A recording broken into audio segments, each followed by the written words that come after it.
ಯುದ್ಧದಲ್ಲಿ ಕೊಲ್ಲಿಸಿ ಪ್ರಾಣ ಭಯದಿಂದ ಹಿಂದೆ ಮುಂದಾಗಿ ಹೋಗಿ ನೀರಿನೊಳಗೆ ಮುಳುಗಿದ್ದೀಯಲ್ಲ. ಎದ್ದು ಬಾ ಹೊರಗೆ, ರಣ ಹೇಳಿ ನಮ್ಮನ್ನೆಲ್ಲ ಒಂದು ಹರಗಿನ ಮನೆ ಒಳಗೆ ಕೂಡಿ ಹಾಕಿ ಹರಗಿನ ಮನೆಗೆ ಬೆಂಕಿ ಇಟ್ಟಾಗ ಇದ್ದ ಪೌರುಷವೇನಾಯ್ತು ಹೇಳು ಕಪಾಟಿ. ನನಗೆ ವಿಷದ ಲಡ್ಡುಗಳನ್ನು ತಿನ್ನಿಸುವಾಗ ಇದ್ದ ಪೌರುಷ ಏನಾಯ್ತು ಹೇಳು ಕಪಾಟಿ. ಎದ್ದು ಬಾ ಹೊರಗೆ. ತುಂಬಿದ ಸಭೆಯಲ್ಲಿ ದ್ರೌಪದಿಯ ವಸ್ತ್ರಾಪರಣವನ್ನು ಮಾಡುವಾಗ ಇದ್ದ ಪೌರುಷವೇನಾಯ್ತು ಹೇಳು ದುರ್ಯೋಧನ ಕಪಾಟಿ. ಎದ್ದು ಬಾ ಹೊರಗೆ. ಎಲ್ಲಿರುವನು ಆ ಭೀಮ? ನನ್ನ ಪರಾಕ್ರಮ ಶೌರ್ಯವನ್ನು ಟೀಕಿಸುವನೆ.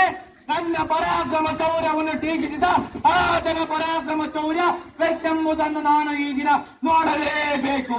ನಡೆಯಲಿ ನಮ್ಮಿಬ್ಬರ ಮಧ್ಯೆ ಯುದ್ಧ, ನಡೆಯಲಿ ನಮ್ಮಿಬ್ಬರ ಮಧ್ಯೆ ಯುದ್ಧ.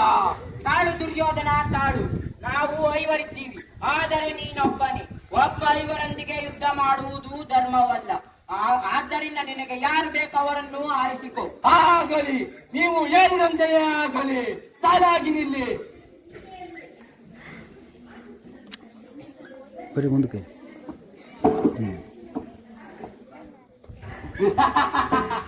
ನಕುಲ ಸಹದೇವರು ಇವರನ್ನು ನಾನು ಒಂದೇ ಕೈಯ ಮುಷ್ಟಿಯಲ್ಲಿ ಒಡೆದುಳಿಸುವೆನು.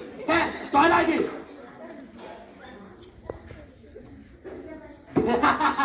ಇಂದ್ರನ ಮಗ ಅರ್ಜುನ ವಿರಾಟರ ಮನೆಯಲ್ಲಿ ನೃತ್ಯಗಾರ್ತಿಯರಿಗೆ ನೃತ್ಯವನ್ನು ತಗದೈ ಎಂದು ಹೇಳಿಕೊಡುವ ಬೃಹನ್ನಡೆ. ಇವನ ಜೊತೆ ಯುದ್ಧ ಮಾಡಲು ನನ್ನ ಕತೆ ನಾಚುತ್ತದೆ. ತೊಲಗಾಚೆ. ನೀವು ನನಗೆ ಅಣ್ಣನ ಸಮಾನ. ನಿಮ್ಮಂತ ಮಂತ್ರಿ ಬ್ರಾಹ್ಮಣನೊಂದಿಗೆ ಯುದ್ಧ ಮಾಡುವುದು ನನ್ನಂತ ಕ್ಷತ್ರಿಯರಿಗೆ ಸರಿಯೇ? ಹೋಗಿ. ಸಿಕ್ಕಿ ವಿದ್ಯೆಯ ಭೀಮ. 101 ಆನೆಗಳ ಬಲವುಳ್ಳ ಭೀಮನೇ ನನಗೆ ಸರಿಸಮನಾದವನು. ನನ್ನ ಪರಾಕ್ರಮ ಶೌರ್ಯವನ್ನು ಟೀಕಿಸುವೆಯ? ನನ್ನ ಪರಾಕ್ರಮ ಶೌರ್ಯವನ್ನು ಈಗಿನ ನಿನಗೆ ತೋರ್ಪಡಿಸುತ್ತೇನೆ. ನಡೆಯಲಿ ನಮ್ಮಿಬ್ಬರ ಮಧ್ಯೆ ಯುದ್ಧ, ನಡೆಯಲಿ ನಮ್ಮಿಬ್ಬರ ಮಧ್ಯೆ. ತೋರಿಸ ನಿನ್ನ ಪರಾಕ್ರಮ ಶೌರ್ಯವನ್ನು. ನನ್ನ ಪೌರುಷವನ್ನು ನೋಡು, ನನ್ನ ಪೌರುಷವನ್ನು ನನ್ನ ಪೌರುಷವನ್ನು ನೋಡು, ನನ್ನ ಪೌರುಷವನ್ನು.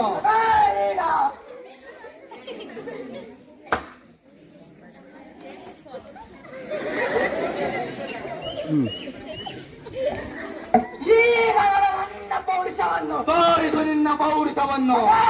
ಈಗ ಅಯ್ಯೋ ನೋಡೀಗ ನನ್ನ ಪೌರುಷವನ್ನು. ಈಗ ನಿನ್ನ ಪೌರುಷವನ್ನು ಎಷ್ಟಂತ ಹೇಳ ಮೇಲೆ ಈಗ ನನ್ನ ಪೌರುಷವನ್ನು ತೋರ್ಪಡಿಸು, ನಿನ್ನ ಪೌರುಷವನ್ನು. ಈಗ ನೋಡು. ಈಗ ಅಯ್ಯೋ ಪಿತಾಶ್ರೀ, ಅದೇ ಎತ್ತಿಕೋ ಕಪಾಟಿ. ನೋಡೀಗ ನನ್ನ ಪೌರುಷವನ್ನು. ಇಷ್ಟನ್ನು ಕೃಷ್ಣ ಹೇಳು. ನೋಡೀಗ ನನ್ನ ಪೌರುಷವನ್ನು.